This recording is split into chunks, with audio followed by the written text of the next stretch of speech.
Hey, what's happening everyone? Journeyman here, and welcome back to the worst director of football challenge. So, it's transfer deadline day, and Roberto has taken all of, what is it? Just like a couple of hours to piss off me. He sold Oriol Romeo, our midfield enforcer, pretty much our only midfield enforcer alongside Lamina, for £20.5 million to Manchester City. And as you can see, Shane Long isn't happy, and I'm pretty sure the entire squad isn't happy that we sold Romeo. Let's take a look at some of the results last time you joined us. Basically, we're okay. We picked up a little bit. We beat Everton at home 3-1. Gabbiadini, Buffon, and Helen getting a goal there. Tadic and Van Dijk scored against MK Dons, so we got to the next round of the League Cup. So it's deadline day, and he's already pissed off a number of players. So let's try and handle this matter, shall we? Let's discuss the issue with Long. Okay, so let's see. So it's been a big issue yet. Disappointing that it felt necessary to sell Romeo. He was a leader in dressing room, and he will be missed. I absolutely agree. He is definitely a leader in the dressing room, and I'm annoyed that he's left. He's our midfield enforcer. He helped protect the back line, and he's just a really good, solid Premier League midfielder, and it kind of annoys me that you only sold him for £20.5 million. That's just terrible business, Roberto, honestly. Okay, so let me see. How can I approach this? I could say I have every confidence in Højbjerg stepping up. He's a different kind of player, though. I'll be dipping in transfer market to replace a much better player. We'll do that. I mean, we'll say that. And he said it's good to hear. I look forward to seeing it lined up. I mean, it's a gamble because I don't know who Roberto's going to sign, but you got to try and please him somehow. So I'm just hoping Roberto has something in mind to replace Oriol. If not, we could be in for... could be in with some trouble. Alright, I'm not going to respond to that. I'm not going to respond to any questions regarding transfers. It's pointless. I have no say in it. Alright, so, let me see. Tariq Johnson has gone to Notts County. Fine, whatever. Alright, so he's trying to bring in, Leander Den Donker. Who's this? He is a kind of a holder. He's kind of similar to Romeo in some way. He's younger. He's 22 years old. He's got a couple of bats for Belgium ready. How much to bid in for him? 12.5 million. Okay. So he's probably going to have to up that. What is our transfer budget? It's only 13.5. See, that's not a lot of money to work with to try and replace someone of Romeo's quality. Rodri's bid has also been accepted. He's looking to bring in... Who the hell is this guy? Who is Rodri? Okay, another holding midfielder, similar to Romeo in some ways. 6'3", big guy. Spanish under 21 international, plays for Villarreal. He sold Romeo, doesn't have much money to spend, so he's trying to bring in another midfielder now. He should have worked this... Oh, Roberto. He's just a terrible director of football. Honestly, it's so anger-inducing. Okay. So, Godos, yeah, he can leave as far as I care. We have, what was it, 7 first-team centre-halves. Alright, so hey, we got a bid accepted with someone. Who is this? Jorrit Hendricks, £7 million. He is a midfielder. Well, I'll take a good look at him when he gets to the club. Dutch player, 22-year-old, got 1 cap for Holland.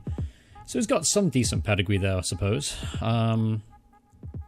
Alright, and in this episode as well, we'll be taking on Chelsea at home. Naturally, that's going to be a very, very tough fixture. But we'll give it a shot. We'll play Chelsea. And we'll have to see... Okay, so we signed a guy. Okay, so we signed in 22-year-old Dutch midfielder, Jorrit Hendricks, for £7 million. Conditions good to 9.75. It's a little bit cheaper than Romeo. And actually, you know what? Let's compare the two. Compare with...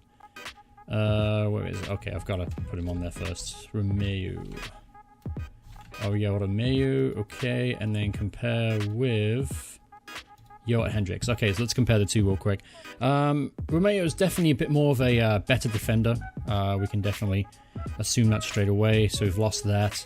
Physicality is the same. He's a little bit fast, and Hendricks is a little bit faster, a little bit version, a little bit more on the attacking side. Mentally, Romeo has slight advantage. So there isn't too much between them. The major difference, though, however, is Hendricks looks like he's a bit more of a playmaker midfielder, while Romeo is a defensive-minded midfielder. Again, it's apple and pears here, because Romeo protected the back line, while Hendricks looks like he's, I don't know, we'll have to see how I integrate him. Maybe you can do a decent job there, but I mean, right now we have Lamina, who's a playmaker, we have Højbjerg as a playmaker, and we have Hendricks as a playmaker. We've got 3 playmaking midfielders, but we have no kind of protectant there, no board midfielder, no protectant for the back line, and that's a little annoying.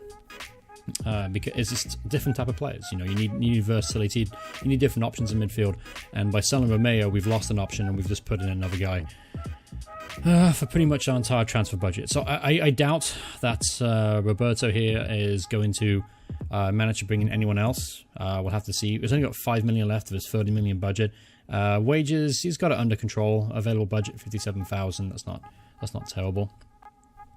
It'll be interesting to see what he does, though, come like contract renewal time, if we'll renew people's contracts that are much higher, you know, than they should be paid. You know, that'll be interesting.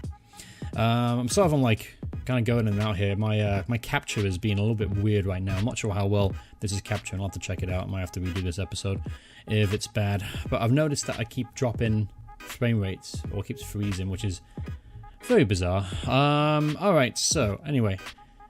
Shane Long is getting a 1-match ban there. How long? We got 1 hour, 15 minutes left. Doesn't look like we're going to do any more business. Yeah, I think that's probably going to be the only business that is made for us coming in and going out. So I expected a bit more from him, actually. I expected him to go... Oh, he's put a bit in for Asimo. Okay, so we couldn't get the deal done. Alright, so he wanted to bring in Asimo on loan. That's the play we looked at in the last episode, the midfielder. And also play at left wing back as well. They wanted to bring him on loan, but looks like the deal fell through. We couldn't get the paperwork done in time. Alright, so that's not... So yeah, okay, so we got to register Hendricks before I forget. There you go.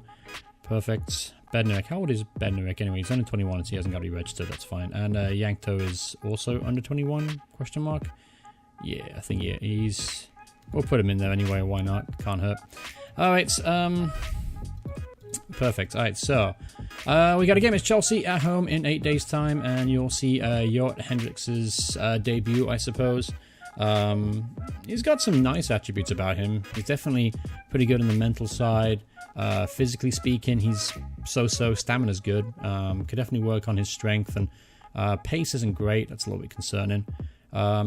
Passing's only a 14, vision's 14, work rate 16.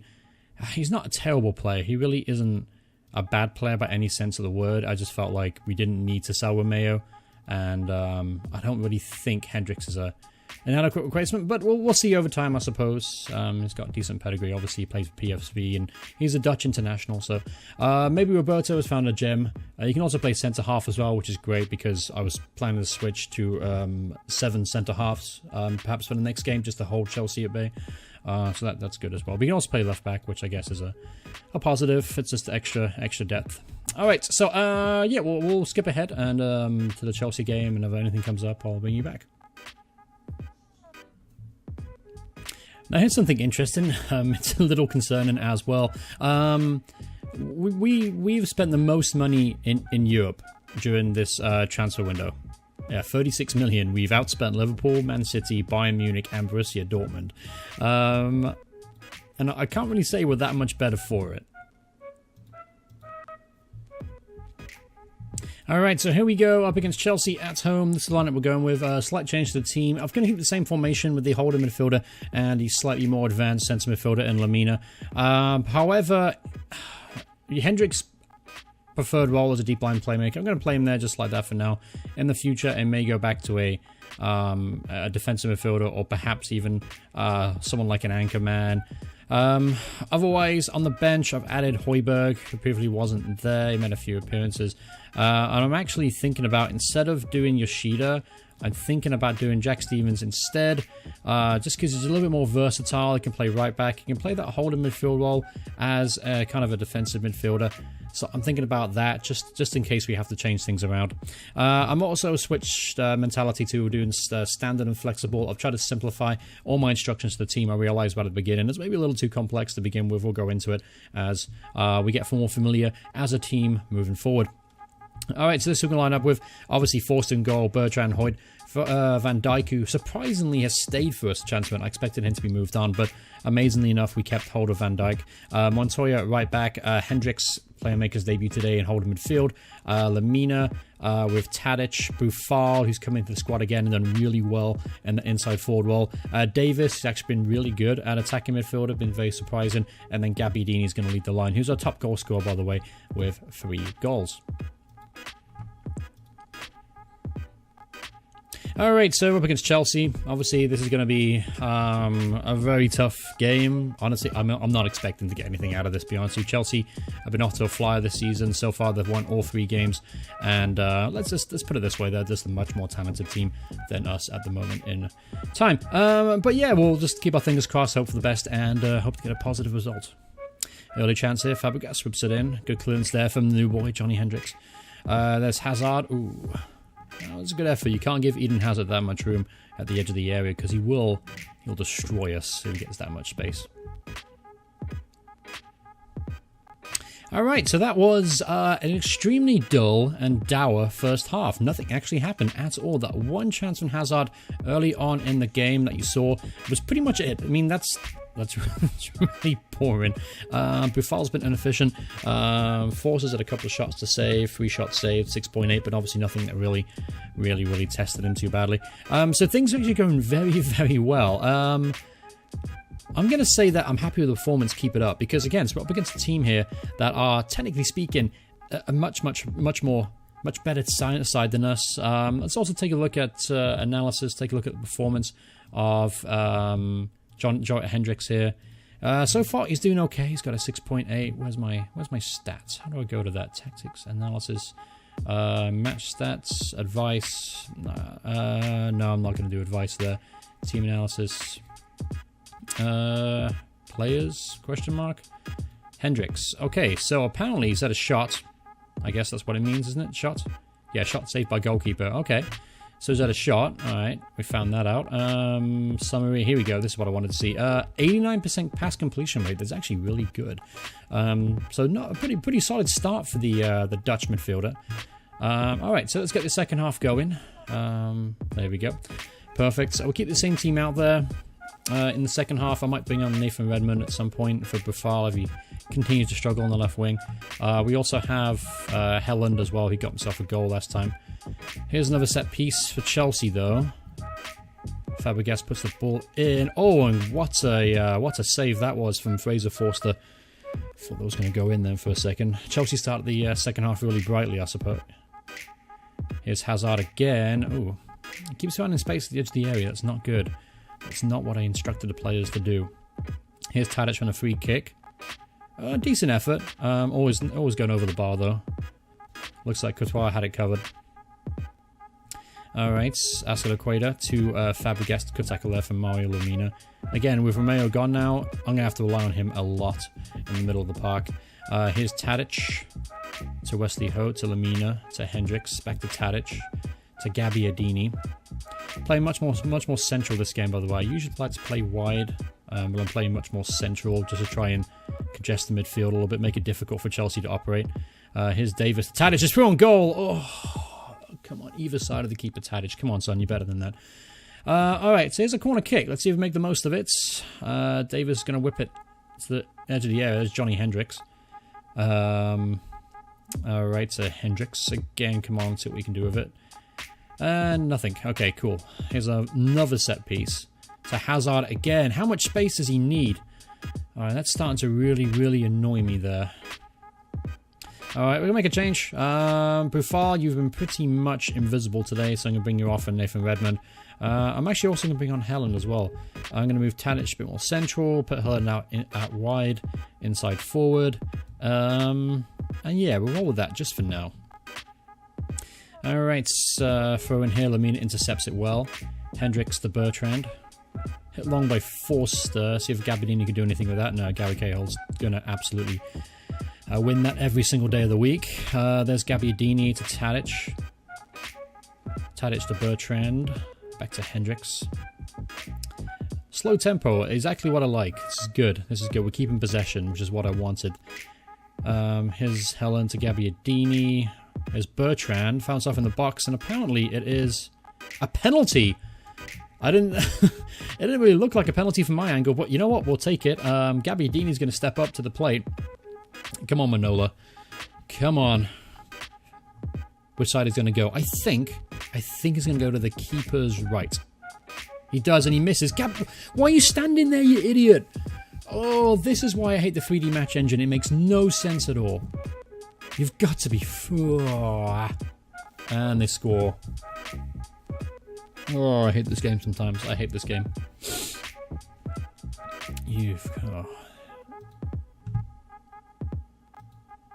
Alright, so still slightly annoyed at everything that just happened there. Alright, I'll move Hendricks forward a little bit. Fine, he can keep that role. Austin, perhaps. Bring on Charlie Austin, maybe? Nah, we'll just go overload. I'll try and get back in this game. 15 minutes left to go. We're probably going to be opened up now. But I can't believe... Well, it's okay to miss a penalty, but then just to stand there, the animation made absolutely no sense. He didn't try to follow up. Even last year, the players followed it up after and miss a penalty, and we scored a lot of goals that way, but it just... Whatever. Alright, so Bertrand, Tadic, come on, let's see if we can create one more opportunity. Here's Hendricks. That's a woeful effort. Let's go to wide, shall we? Let's go back to a more natural wide roll. Yankto, maybe. Yeah, let's bring on Yankto. Because why not? He's a record signing, we might as well use him. Alright, 4 minutes of added on time. Let's see if we can snatch a late equaliser. Here's Pedro, though, for Chelsea. We can't do it with them holding on to the ball. It's a cross, and that's an unbelievable overhead kick, and somehow Pedro's missed the overhead kick cross, I suppose you can call that, from Hazard. Alright, so time is up. It looks like it's going to be a Chelsea win. Damn, really, I can't believe we didn't get anything out of that game. Chelsea were the better side if you look at the match stats. If you go by match stats, they were definitely were the better team. Just if Gabbiadini scored that penalty, would have been a different story. Would have been able to sit back a little bit more. Would have been able to hold on to the draw, perhaps, or hold on to the win. This year's match engine is atrocious. I've just got to put my hands up and say it. I'm sorry if anyone out there from Football Manager or Size listened to this, but that's the primary reason nobody likes the 3D match engine. Like, stuff like that. It just does. It's unrealistic. It's just... Alright, I can't keep blaming the match engine. Alright, so, unlucky boys, this wasn't your day today. Keep the lads motivated. Generally speaking, dynamics-wise as well, we are in a positive direction despite some of the problems that Romeo leaving. For instance, Shane Long's unhappy. That's not a big problem. Jack Rose, he's left out of Premier. He's a useless goalkeeper anyway. Not a big deal. So generally speaking, at least Roberto Gagliardi right now has replaced the players, and he's kind of made the team a little bit happy with the players he's replacing with. I don't think we're that much better off than if we just kept Cedric, kept Romeo, and build on it. He's kind of just sold players and then replaced them with equally as good players. So far, his job performance, I would say, it is pretty average, really. Could have done better with them more, and because all those signings he made, we don't really have much left to spend in them. We only got $5 million to spend. Obviously it's closed. Obviously, the transfer window is closed right now, as you saw at the beginning of the episode. I'm not quite sure how I want to structure these episodes. I would like to be able to do it as a regular kind of Let's Play of Southampton and Football Manager, and but I also want to keep in mind this is primarily a Director of Football challenge. It's interesting to have that worst Director of Football input and see what happens in that sense. So, the next time is going to have any kind of impact is going to be obviously the January transfer window. So what I might do is, for now, we'll keep playing it as a regular Let's Play, but obviously if I see kind of like views drop or lack of interest in the series, what I might do is just skip the time and periods where Gagliardi is going to have his most impact on the squad. I think that's fair. I think for now what we'll do is we're going to skip ahead to let's do Arsenal and Swansea a week apart. That works nicely because we've got that awkward international break if we do Tottenham Arsenal, which is what I normally would do. So we'll do Arsenal Swansea in the next episode, and then we'll take it from there. But let me know in the comments below. Let me know your feedback on how you want this episode structured. Do you want it primarily focused on what Roberto Gagliardi does, or do you want it kind of a mismatch between playing as manager of Southampton and the director of football? Just let me know in the comments below. I'll be intrigued to hear your feedback. But thank you so much for watching. I appreciate it. Hope you guys enjoyed the video. If you did, remember to leave a like on it. If you want to see more videos by myself in the future, please hit subscribe, to the notifications on. As always, I'll see you guys in the next episode. Goodbye, everyone. Goodbye.